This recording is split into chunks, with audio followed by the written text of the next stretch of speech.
Just want to start by saying a massive thanks to Jack and Eddie today to have our podcast on a train for the Hello How Are You campaign. So delighted to have you here. Very cool having it on a train. Yeah, it is. The Cool, little buzz of the engine is it's very meditative actually, you know. Singing balls out now. Yeah, exactly. So, Hello, How Are You is Mental Health Ireland's national campaign, as you both know, because obviously you're both here and you know why you're here. And it's a day on the 15th of May where we ask the nation to say hello and ask how are you with meaning. So we're here today to talk about connection, about isolation, about meaningful conversations, and basically about hello, how are you, and what that can do to people, I suppose, in their lives. So massive thanks. So Eddie, you're a clinical psychologist and best-selling author, and a leash man. A leash man, yes. I'm up for the day, up on the train for the day. Hey, no, it's a great campaign. May the 15th, we're asking people to come out and just say, hello, how are you? Now, when I say just say, that can be a big thing for some people, but for other people, it can be a wonderful thing as well. Because saying hello is a start to human connection. This is it. Big time. I'm going to start the podcast by saying this, right? Yeah.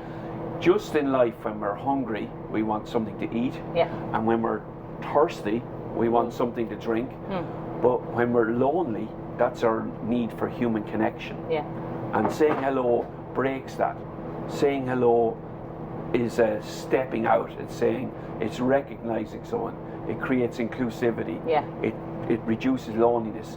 It's a lovely way to boost our well-being straight away. Yeah, huge. For sure. And Jack Keeshan, a musician, Sure. special needs assistant, a person with lived experience, Yeah, big time. and a Tipperary man. A Tipperary man, that's probably the most important part. Go up, Yeah, Tip. anyway. Yeah, my mother's a Tipperary I woman, think so. I came up wearing the Tip colours Oh, in yeah? a roundabout way, just to make sure people knew I was from Tip. But no, I would have been big into learning about mental health from a very young age, from 17, 18, and I suppose that's what I try to use music as a kind of like a vehicle to kind of encourage people to talk, you know. And I've kind of seen at gigs that when you're honest with yourself, with the songs, and when you're honest in terms of delivering the song and in terms of telling the story behind the song, that kind of creates an environment then for people to be, what would you say, okay with themselves to talk about what's going on for them. I've had loads of conversations with young men after gigs that have come up and be like, oh man, that song that was about X, Y or Z,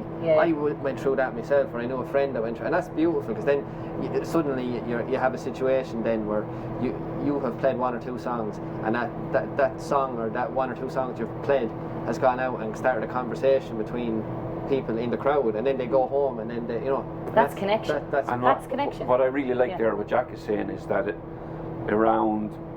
the songs are authentic and real, and it strikes a chord. Excuse the pun and that. But a lot of times people can put a front on in the world, and inside they neglect their self, their real self. And then that space can be full with negativity, or sometimes we can use alcohol or drugs or whatever it is to try and self-soothe ourselves. And putting our energy into our real self and that authentic self, then I think it does connect with people, Jack. Kind of creates an environment of found, And for us in Mental Health Ireland, I suppose, promoting and developing the campaign like Hello, How Are You? It seems like a simple, and you said it yourself, like a simply kind of ask Hello, How Are You? But there's so much depth to it, and for us in Mental Health Ireland, it's about the creating connection. It's about looking at, are people isolated? It's also about signposting, because if you have a meaningful conversation, you're probably opening doors to people where they can get help if they need it. And there's so many different ways, and I suppose that's something I want to talk to you about, the different ways that we can connect in, the different ways we can have those meaningful conversations, because a lot of the time when we think about mental health and we think about conversations, we think about therapy. And that formalised conversation. Sometimes people just shut down when you use the word mental health, and I have a preference for talking about mental well-being, because quite often, in Ireland, if we talk about mental health, people think it's the absence of like depression or anxiety or social anxiety, panic attacks. But actually, mental health is about flourishing and good mental well-being. And you know what, our professions haven't really helped sometimes in this conversation, because sometimes it's pathologizing. For example, in psychology, we're at over 100 years, like what's wrong with a person, but only in the last 30 years we're saying what keeps well people well. What's right with the person? How does someone, have a life of pleasure, meaning, and engagement? Having meaning and engagement is the true dynamo to our well-being. Having this, and music plays a huge role for you, Jack. I think that, I think it's super important to have some sort of a purpose or a goal, because I think anxiety sometimes and aimlessness can kind of go hand in hand, where you don't know, it's nearly like you're in the middle of the ocean on a sailboat, and you're looking around like, which way do I go? What way do I go? And if you pick something and you say, right, well, at least I've picked something, I'm going to go forward with this. And I've just kind of known from a young age that music is what, I seem to be okay at writing words. Other people might be baking for another person. It might be, it could be anything. When you started talking there, I was thinking about meaning and purpose, and there's a framework that we use in recovery. It's called CHIME, and part of that is around, for someone to recover, they really need to know what their purpose and meaning is. And it's a huge part, and that's, as you said, if you're aimless, you don't know what direction you're going in. But when you have real meaning in your life, and when you have purpose, it gives you that direction, and that that kind of spurs you on, I suppose, to because I feel like we all need something to push against sometimes, and I definitely, I think if you don't have a rock to push against or something to push against, that's sometimes where the whole anxiety can come in and stuff, because I'm a big fan of the film series Rocky, and that would have been, my grandfather and me would have been a very, very close connection, and that's probably one of the films that I would say was our film, and actually my girlfriend gave me a bracelet yesterday that says "Keep punching" in Morris code. It's a Rocky saying as well, but your girlfriend's a keeper. Yeah, that is class. No, but he's class. It is. But like the saying in Rocky, it ain't about how hard you can hit, it's about how hard you can get hit and keep moving forward. That's how winning is done. That's I would be a big believer in that, because it was for ages I used to think that the focus of my life should be finding happiness, and the thing I kind of realised was happiness is just like any other emotion. It's going to be fleeting. So there's going to be days when you feel happy, there's going to be days when you feel sad, there's going to be days when you feel depressed, jealous, whatever. Every emotion underneath the sun we're going to experience at some stage. So what I started aiming for was to be grateful, because I found that I could be down and I could be grateful, I could be happy and I could be grateful, I could be sad and I could be grateful, and normally gratefulness will bring you back around to feeling good again quicker than you would if you were just sitting there and kind of dwelling on it for too long. Absolutely. It's interesting, and so I think you're right that happiness is it's fleeting at times. It's not necessarily always there, and if you're aiming for happiness, I'm not sure. I think contentment and peaceful and at peace with yourself and at ease with yourself for sure can be really and having that gratefulness is a shortcut to that. But so let's put the old psychology hat on me here. So there's a whole area around positive psychology, and Martin Seligman would be seen as there's some good websites out there, and people can look them up, Authentic Happiness, and but he talks about relationships, engagement, meaning, and positive emotions, and they're of course the most important relationship is the one with ourselves, really, when you start. So and we as part of the Hello How Are You campaign, so this is our third year, right? And so we've been evaluating how we've been getting on the last 2 years, and we did some behaviours and attitudes kind of an omnibus survey the first year. So we've been kind of connecting in with people and asking them questions about how do they start conversations and who do they have conversations with. And it's really interesting because and we last year discovered that over 50% of people would say that they connect in with their friends. So if they have an issue, it's their friends, and your friends are your chosen family, really, aren't they? For sure. So they're the ones that you get a choice about. Your family are the ones that you're born with, or and it's quite interesting. You're stuck with your family, are you? I have a big family. I have a big family, so a lot of dynamic and interesting people in my family. But your friends are the ones, and I've a saying that I think about, and I do think about this all the time, that people are radiators or drains. And you need to surround yourself with people that are radiators, and someone that radiates with me might not radiate with you or with you. So we're all quite different, and you can't be everyone's cup of tea. But I think it's really important to surround yourself with those people that you radiate with, And if you're having something, like I have different friends that if I have an issue, I go to different friends. So I go to one friend if I want to talk about my relationship with my partner, or I go to another friend if I want to talk about my relationship with my family, or you know, and it's about, but that didn't happen overnight. That took a long time for me to get to there. I like to think about, you know, if you think of the Irish rugby team or a county hurling or football team, in the back room they have medical, physio, nutrition, a tax coach, defence coach. So if you think about it, all of these teams have a backroom team. They have their tribe. Yeah. And I suppose in life, then you have to ask, who have we got in our tribe? Yeah. And your tribe. I think it's important to reach out. I was reading the survey for Mental Health Ireland, and it said that people were happy to talk and say hello, over 70% of people. But they struggle then to signpost. Yeah. I did my homework, you see. Yeah, fair play, Eddie. I'm very impressed, Eddie. I'm very impressed. But they struggle to maybe do a little bit of, what do you do if somebody brings up something? They struggle with that. And what we've done with the campaign is the campaign is a framework to support people to ask the question. So it's the hello, H-E-L-L-O. So you say hello. We ask you to engage with the person, to learn about what's going on for them, to listen, and then the options. And people are saying to us, we're worried about the options, and that's for us is we're trying to say, okay, we don't have to have the options. So if you and I were having a conversation and you have a struggle, I don't know, because you're your own best expert. So to how do we take that barrier away from people, that they just need to give time for the person to unpack their options, because we don't have the answers. A lot of people come in with solutions.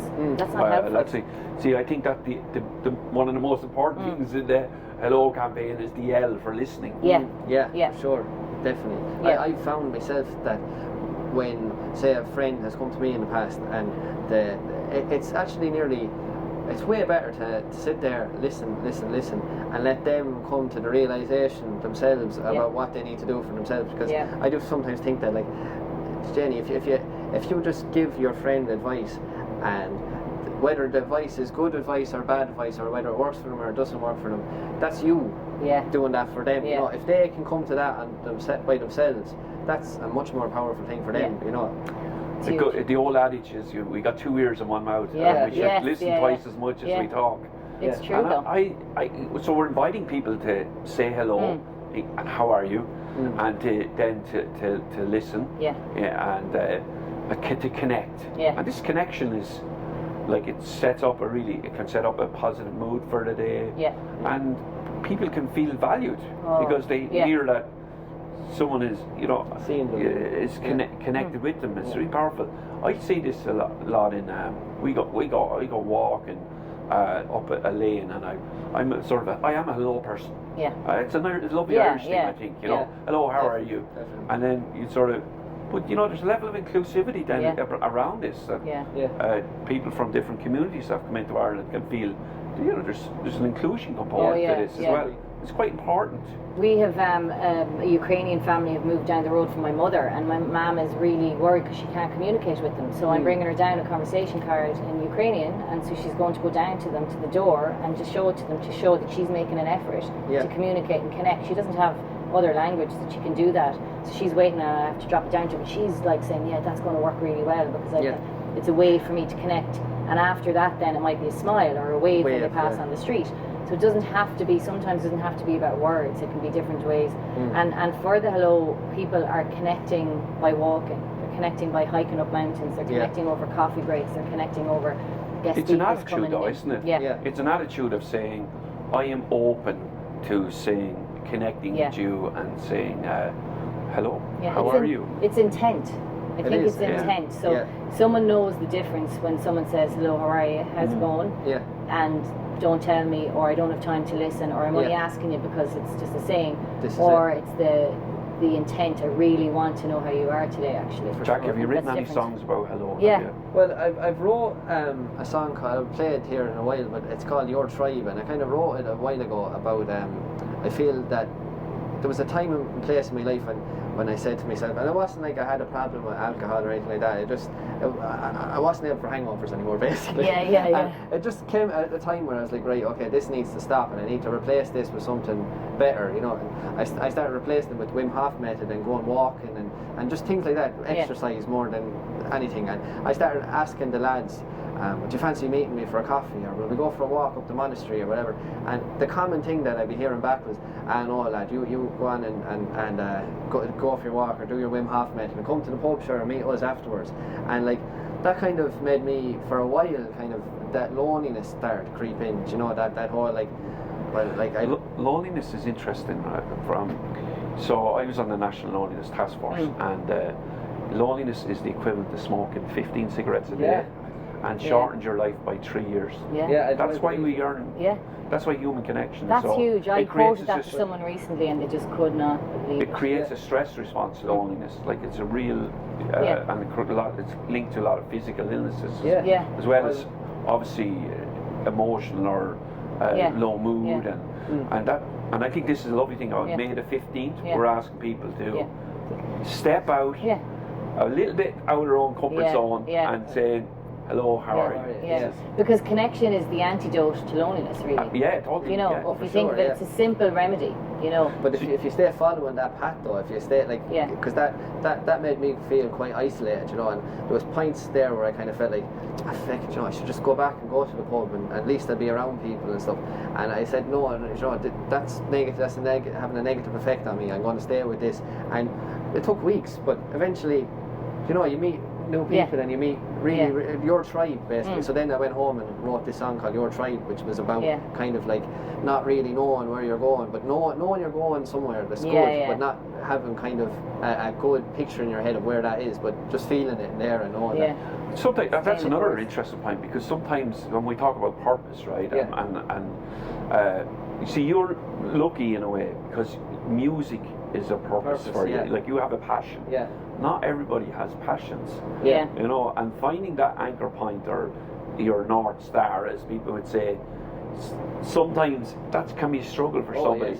But I think the real core point is that you may not get to your North Star, or you may not even know what your North Star is, but if you're moving in a direction towards your well-being, or whether it's connecting with people, connecting with yourself, not necessarily, you know, then you're moving to a point of, I mean, that's you will find it. It mightn't reveal itself for the moment, but if you don't distract yourself, I think that's a way of finding it. You will find it. So it's a message of hope, really. That the hope is so important. Hope as well. is the most important thing. I mean, I'm interested. Have either of you had an experience yourselves where someone has kind of, you know, reached out to you? So not you reaching out to someone, because clearly you're both people who do that, who say, how are you, and with meaning. Have you had experiences where that's been reversed, where someone has said to you and you're thinking, wow, the person really has intent, they really have time for me? You talked about Larkin. Father Larkin, to me now, he would have been a chaplain when I was in school, say, and he helped me the most out of anybody that ever helped me. And you know, he had a way about him though. He just knew how to.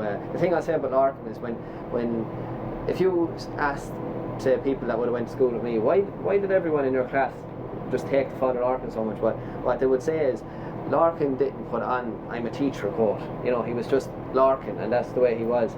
And when you were talking to Larkin, you just got the sense that he did care, and he, like, even 10. He has this saying that whether it's 5 years you leave school, 10 years, 50 years, whatever, like, it doesn't matter.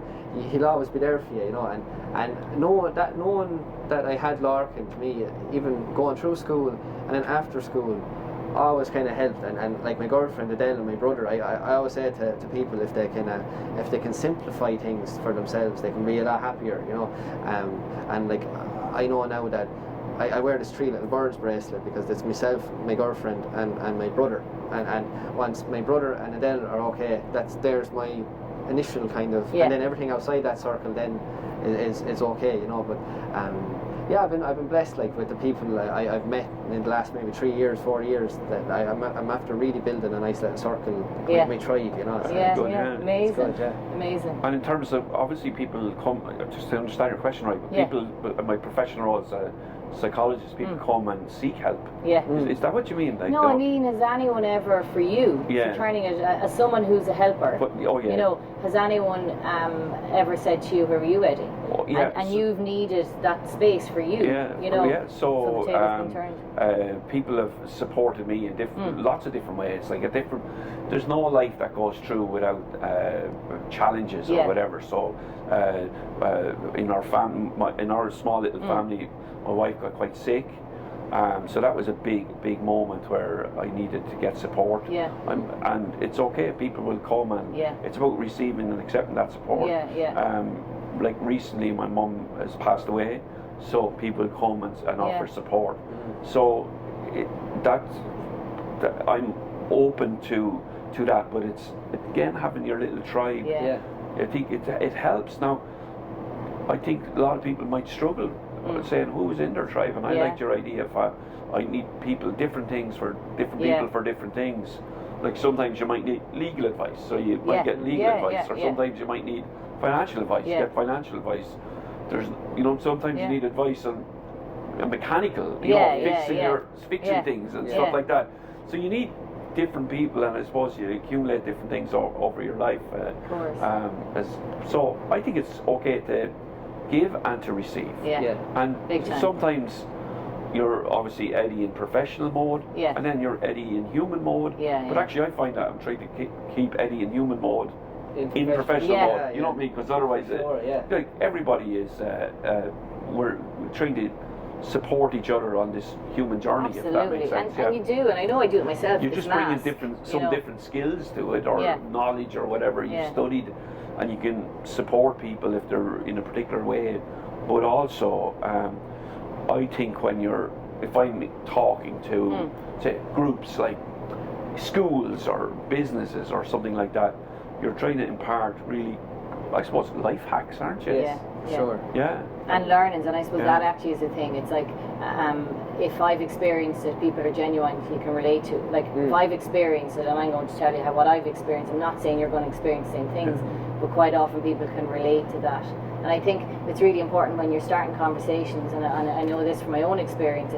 It's about that listening. We said it already. Listening is really important, and not having solutions all the time, but maybe giving a little bit of yourself to the person. Not so much that it becomes about you. You think you have problems, wait till you're my problems. You see, now, we'll have to, sometimes yes and no, if that makes sense. If it's done appropriately, because that's a challenge. Like, I mean, some people come into healthcare, whether mental healthcare, in like a wounded healer, or, but I think sometimes that's quite challenging, because sometimes they might experience, it could be all about the individual having sort of, whether it's like addictions or something, you might have to see, you have to go through addiction to be working addictions. But if you use that model, then like as a psychologist, you'd have to experience everything. Of course, Whereas you can have empathy without having an experience. Well, experts' by experience is really critical. Like when you listen to people that have been through situations, it's very powerful as well.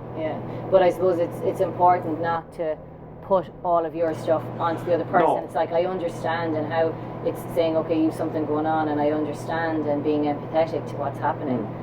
But I suppose people have to navigate their own way themselves, I suppose. I think in the campaign we're saying to people, like,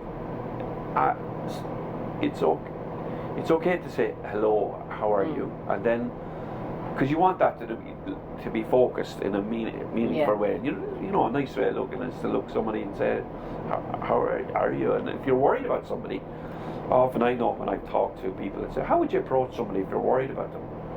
And they often go, I maybe take them out for a coffee or whatever. But I actually think that's quite too intense, if that makes sense. I think it's, I've known you for a number of years, and I'm concerned about you. Is there anything I can do to help?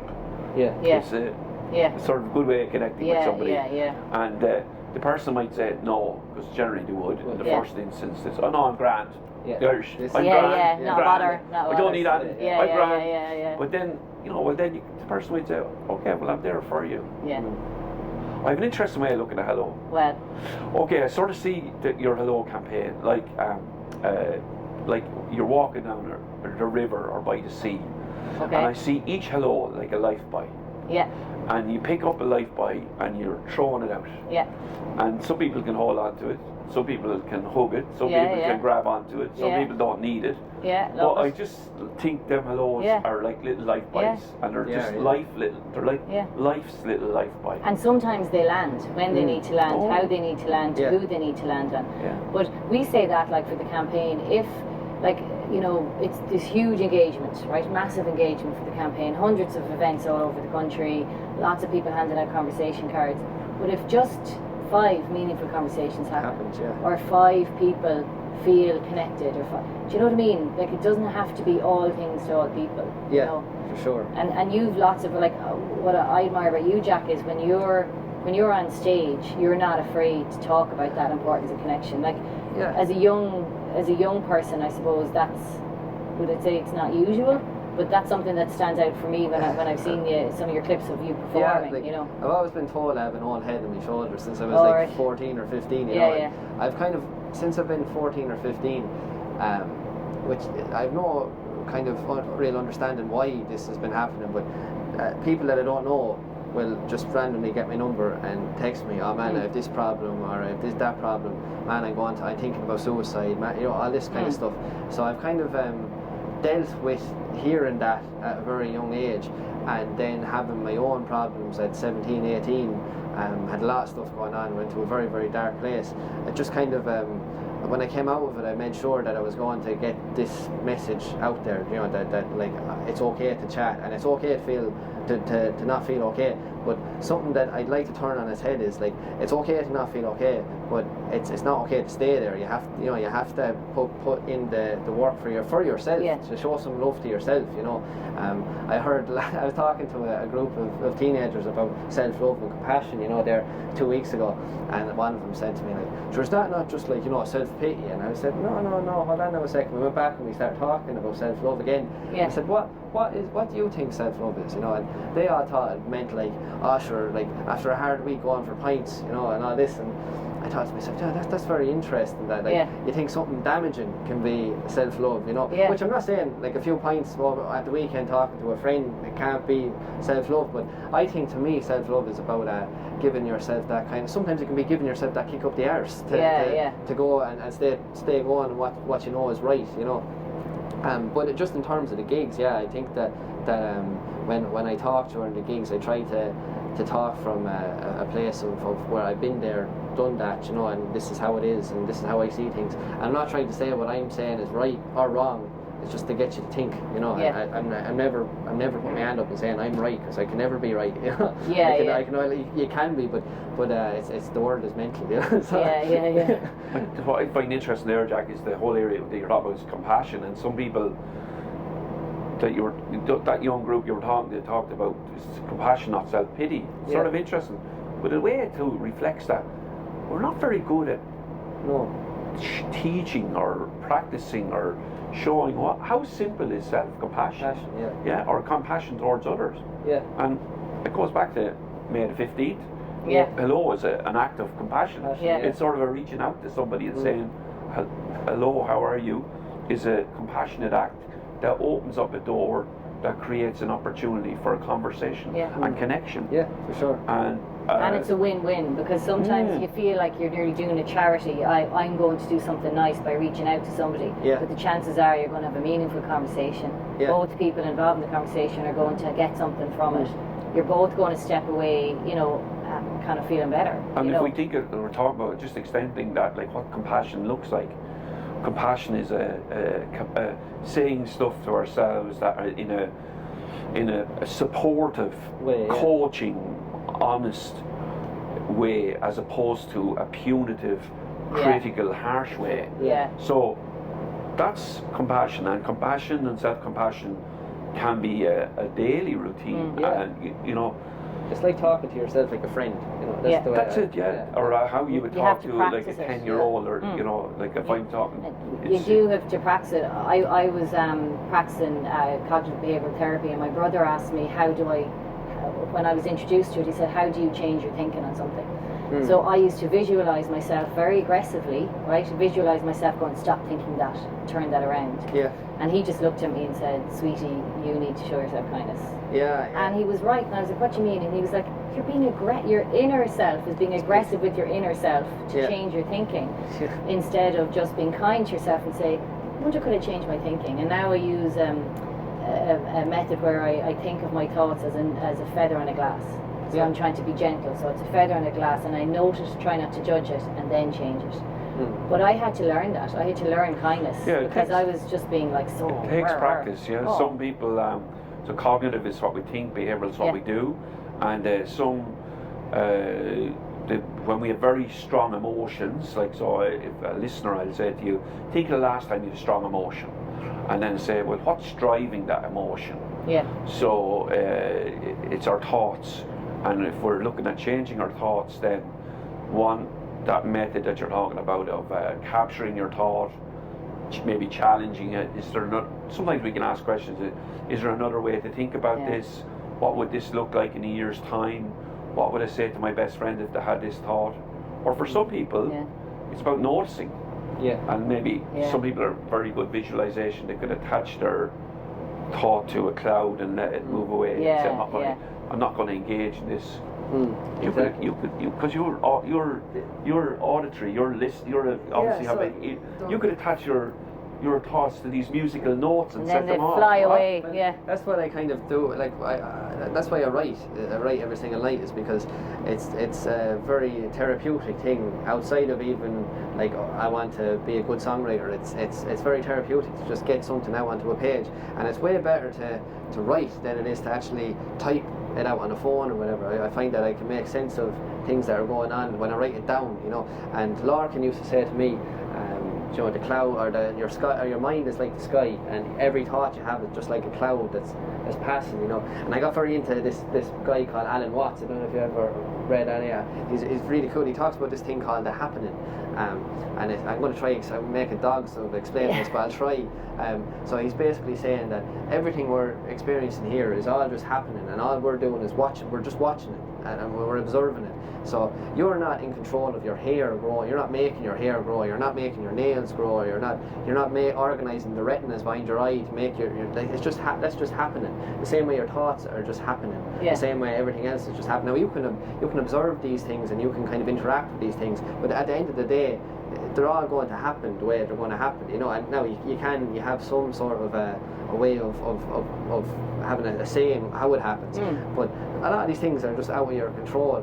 And when you kind of look at your thoughts as just like they're just happening, to me anyway, it did take some sort of I'm doing this to myself, or I'm thinking these problems, like they're just happening. And when you let go of them, when you can't, if you do get to a place, I got there with the Wim Hof method and meditation, but when you do get to that place of lads, I can actually sit with myself and not need to be on my phone, or not need to be drinking a beer, or not need to be smoking a fag, or if you can just sit there with the self, that's to me that's peace. That's what it is. And when that's when I kind of learned how to deal with the thoughts, was just to see them as a happening. Now there is a really good evidence base for journaling. So there is journaling and getting it out and writing it down. There's a very strong evidence base for our mental well-being. So it's a really good tool to have. Sure. And for us with this campaign with Hello, so we're encouraging people to say hello and ask the question, how are you? But we're also encouraging people to ask themselves the question and connect in with yourself. And sometimes, connection with others is really important, but you can connect with nature. Like I do that a lot. If I'm struggling, I just go for a walk in the river. Do you know what that brings up for me then? It's it's a really interesting one. Is you're asking, just to stay with that for a moment, because you're sort of it's a challenge to our listeners as well. Hello, how are you? But you're asking yourself that question. Just when you talked about that, you're asking, like we're asking people to reach out to others, but now you're saying reaching out to yourself. You'd say, I wonder then how many people will say what they would say. When you're asking what? And being honest about it. Like I often you know, I work in mental health, and you know, there is a certain amount of mask, and it's like everything's great, I'm working in mental health and everything's great, and then I close the door behind me and I'm like, oh God, what a day. And if I was honest and asked myself, and I would ask myself so I could put things in place if I'm not okay, or if I am okay, it's like, why am I okay? Things are working out really well because I have a balance, or I've gone out for dinner with the girls, or I've had cuddles for my little son, and that's why I'm okay. I need more of that in my life. So it's not always about the negatives, but it's about, you talked earlier about that strengths-based piece. It's like not looking at what we don't have, looking at what we do have as well. And I think asking ourselves, are we okay, is important. You know? It's very powerful. My girlfriend's dad got me doing this thing about 2 years ago, and I find it's probably one of the most powerful things I've learned how to do with the journaling. Say, you write down, so today is Monday or Tuesday, say, and I write down I've been on the train here with yourselves, and that made me feel like this, and this was great. And then there comes a bad day, and you write down what's happened for you in a bad day. But you'll also be able to go back and look at what you did on the good day that made it a good day, and then maybe you can implement some of the things you did on the good day to make your bad day not so bad. You know, brilliant. And that's a really positive thing. I want to ask you a question now, Jack. Okay. Drum roll, please. So see your bands, right? You've told us about 2 of your bands now, okay? Yeah. You've got the Three Little Birds, and you got the Keep Punching Bag. Yeah. Have all your bands got meaning? Yeah, well, so you might as well show us now. You might throw them up here now and show us. This is my mum was big into crystals when I was a kid and all that, so I always wear a one. I think this is amethyst or something. It's some form of amethyst. That's a chakra bracelet because I'm into all that kind of thing, you know.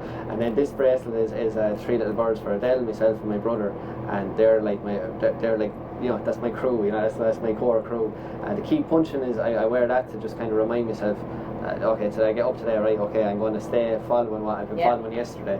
And the Tipperary thing is I just have a very close relationship to Tipperary as a whole, not just because I'm there, I'm from there, but the connection I had with my granddad at such a young age really kind of cemented this love I have for my town, Roscrea, you know. And I absolutely adore Roscrea. I think it's some of the loveliest people I've met come from Roscrea. And I often hear people talk about their town, like, oh, this is a kip, or there's nothing in this town, there's not. And I always try to say to people that if you are viewing your town in that way, you're kind of viewing yourself in that way a little bit too, because you're brought up in this place from the ages of, say, 0 to 18 anyway. So you're brought up in this place. So you develop the accent, you develop the ways, the slang, you develop all the, you kind of, what would you say, your town goes into you and you embody it. It's part of your identity. So then when you come along then and you start saying stuff like, oh, my town's a kip, or my town is a shithole, or there's nothing in my town, or whatever, you're never going to have a positive experience because you're already wiring your brain to kind of go, no, this place is terrible, I can never have a good time in this place, you know. So that's why I think like it's super important to be proud of where you're from. But anything I wear, it always has intent behind it. Like this is I don't know if you've ever heard the story, the bison and the cows. No, so I think we're going to hear the story. It's a Native American Indian story. So it's the cows and the bison were basically up in a field this one day. And I've heard a story of the young bull and the old bull. That's a very different story. We won't hear Eddie's story, but Jack, we will hear your story. But so a big storm comes, right, and the cows all get up and they go, oh my God, right, there's a storm coming. Let's run away. God, we need to get out of this place, you know. And they run away from the storm. The bison get up and their first reaction is, okay, right, we need to run through the eye of the storm and we get out quicker that way, you know. Okay. So that's like an analogy for life to me. It's like if something is in front of you and it's terrifying you, go through it. Don't turn your back and run away from it because it's going to follow you, and it's going to follow. It's the same with trauma. It's the same with anything, you know. If you continuously turn your back towards something and stay pushing away from it, it is going to get you, and it's going to. By the time it does get you, then it's going to be 10 times worse, you know. So the bison ran through the eye of the storm and they got out of it very quickly. But because the cows kept running away, they were only settling down in one place, and the storm would come and they'd be, oh God, we need to get up, we need to go again, and then they'd only be settled down again. And so it's just like that's the way I view life, is that when there's something in front of you and it's terrifying you, go through it. It's a great story. So wise. Like, I'm in awe of you because you're a young person, like, you know, well, young in my eyes, and I'm very, very blessed that I had my granddad for 15 years because he really instilled a lot of my mentality into me. Wisdom. You know? A lot of wisdom. And the great thing about that type of wisdom though too is stuff that he said to me at like 14 and 13 might not have made sense to me then, but because we had such a good relationship, and I still kind of, well, I say to people as well, if you're going through a loss of a loved one, or you're going through a loss or a grief, because grief is a weird thing. Like, I don't know if it ever leaves you. You just kind of grow around it, I think. Do you know? But one thing that I kind of found peace with when my granddad died was, I started to feel like, oh, am I forgetting what he looked like? Oh, am I forgetting his voice? No, I can't forget his voice. I can't. No, and stuff like this was annoying me. Little things, and just overall missing them. And then I heard this story about. I think it's a Native American Indian thing again, but it's look down at your hands and look at yourself in the mirror, and if you do that for long enough, you'll see them. You know, they're looking back at you. We're just a continuation of those that have come before us. You know, so that's the way I look at it. My granddad, even though he's gone, he's still very much part of me. You know, I have some of his DNA going through my body. You know, so these people that are gone, they're gone here, but they're not gone in there, you know, and they're not gone up here. And sometimes when I get very nervous, or I don't know what to do, or I don't know, I have a big gig coming up, I could be playing in front of 1,000 people or something, I'll be like, oh my God, how am I going to do this?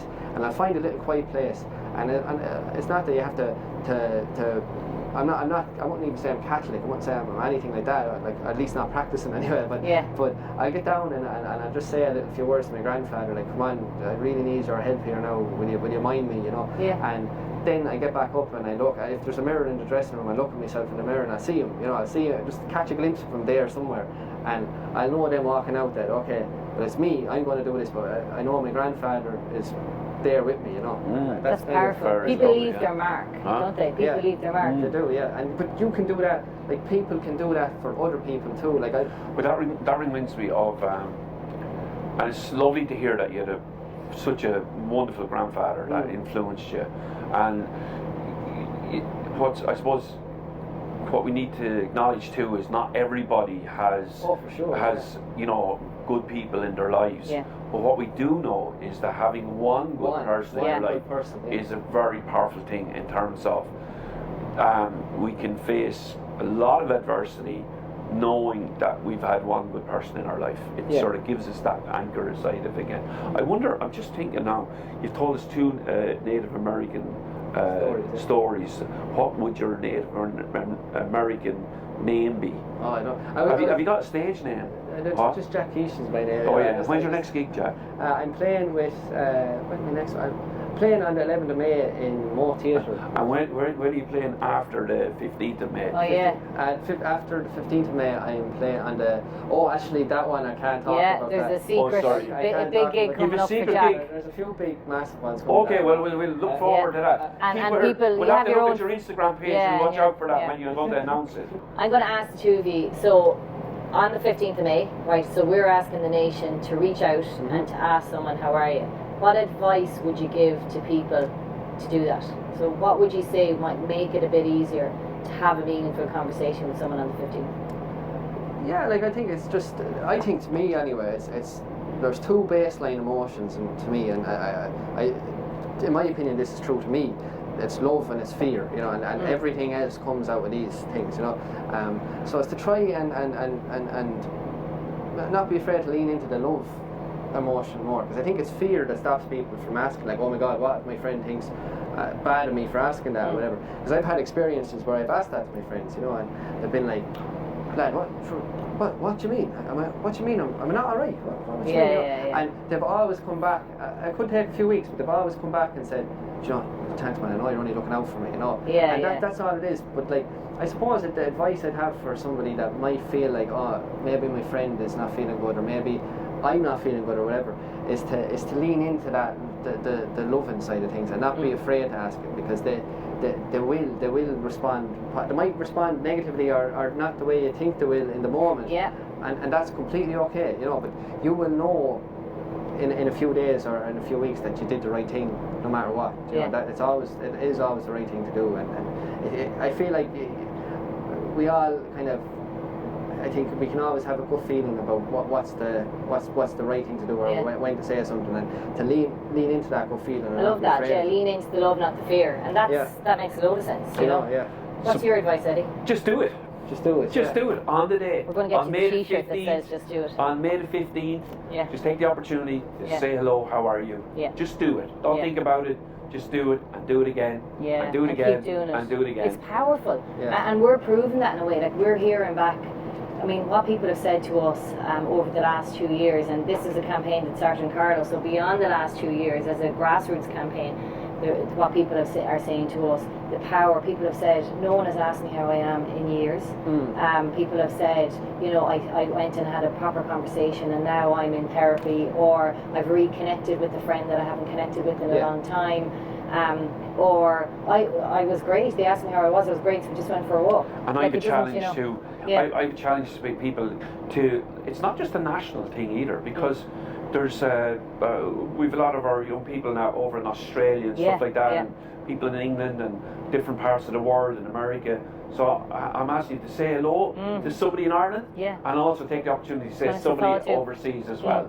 That's you. Pick up the phone. You don't have to be in person. You can pick up the phone to somebody, or you can Skype. Of course. We can. You don't Skype anymore, do they? Skype. There you go. And show my age. And show my age. FaceTime. Oh no. I have a little experiment for people watching now as well. So what I want you to do is close your eyes and picture somebody that believes in you. And when you're closing your eyes now, what I want you to do is picture what way that person makes you feel and what that person has done for you. And now give yourself a few seconds to really think about what way you're feeling. And now open your eyes, and I'd be curious to see how many of them pick themselves, you know, because I think, I did this with a group of teenagers twice, and I just found it very interesting that when I got them to close their eyes and they opened their eyes, they were talking about, it could be a granddad, it could be a friend, it could be a grandmother, it could be their mother, it could be whatever, but no one ever believes in themselves, you know. And I think it's really important to treat yourself like a friend, because it's the minute you start to do that things start to kind of get a bit lighter, you know. I think. Brilliant.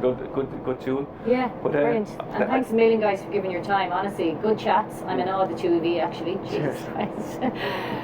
But like all the interesting information, and like I suppose we're just encouraging people on the day to do, as you say, to do it. I'm going to get you that T-shirt that says "Just Do It." And just thanks a million. And I suppose we're hoping that people will engage. We have the most amazing website, because every resource you can imagine is on it. And for us, the tool is really the framework. So we've set out the best way for people to kind of start the conversation. It's really about, first of all, saying hello, just literally saying, engaging. So that could be on a walk, having, you know, a space, giving yourself 5 minutes on the phone.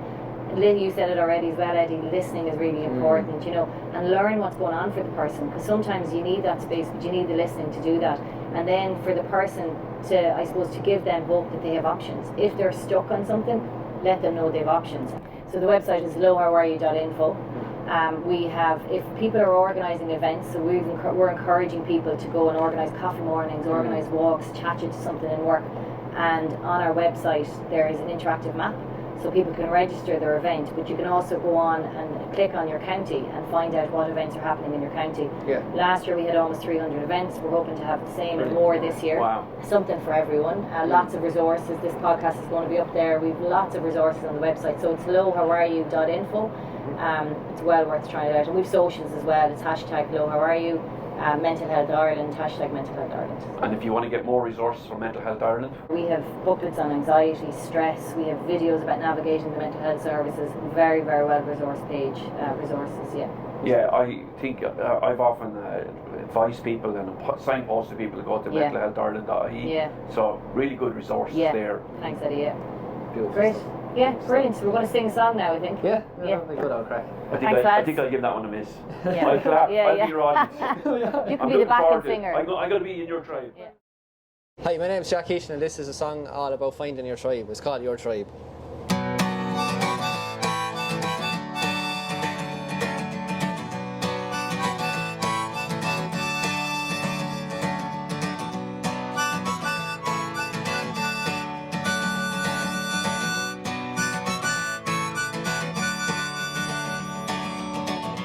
Is it raining where you're going? Did you find out where you've been? You found your tribe here without knowing, so you can be yourself again.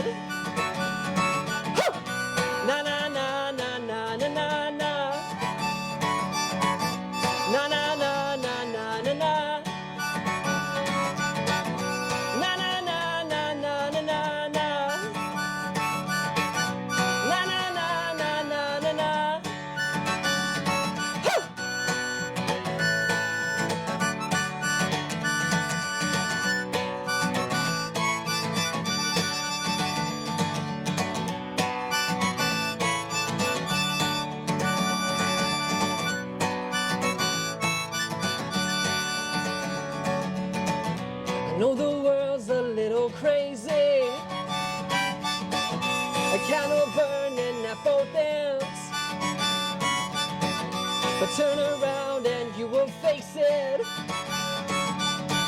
And learn to be yourself again. Na na na na na na na na. Na na na na na na na.